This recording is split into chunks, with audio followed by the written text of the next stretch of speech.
vom lupta nebiruiți, că așa este tot românul.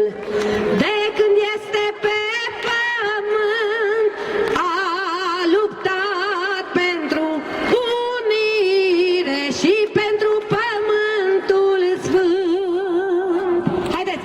A luptat pentru unire și pentru pământul sfânt. Noi suntem români, haideți! Noi suntem români, noi suntem aici pe vest stăpâni. Încă o dată, noi suntem români, Noi suntem români, noi suntem români. a sosit ziua dreptății, ziua sfântă a libertății. Tot românul veselește, România întinerește. Noi suntem români, noi suntem români, noi suntem aici pe vest stăpâni.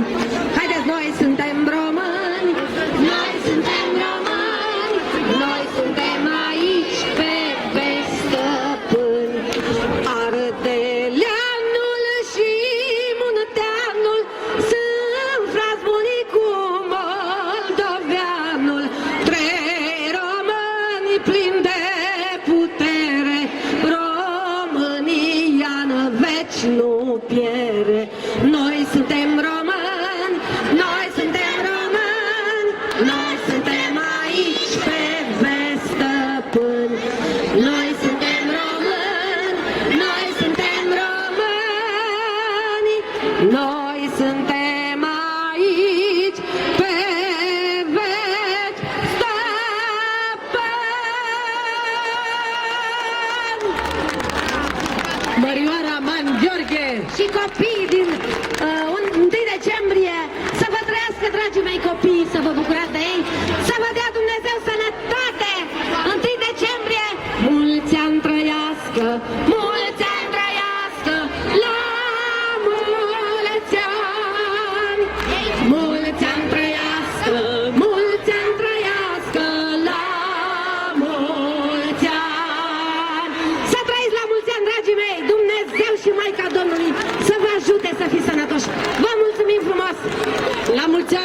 La mulți ani de 1 decembrie. Vă mulțumim pentru atenție. A fost dumneavoastră un spectacol prezentat de Primăria 1 decembrie, Consiliul Județean Ilfov, prin intermediul Centrului Județean pentru Conservarea și Promovarea Culturii Tradiționale Ilfov. La mulți ani, sper că v-ați simțit bine alături de noi, ați dansat, ați cântat cu invitații noștri și vă dorim o seară frumoasă în continuare. La mulți ani, 1 decembrie!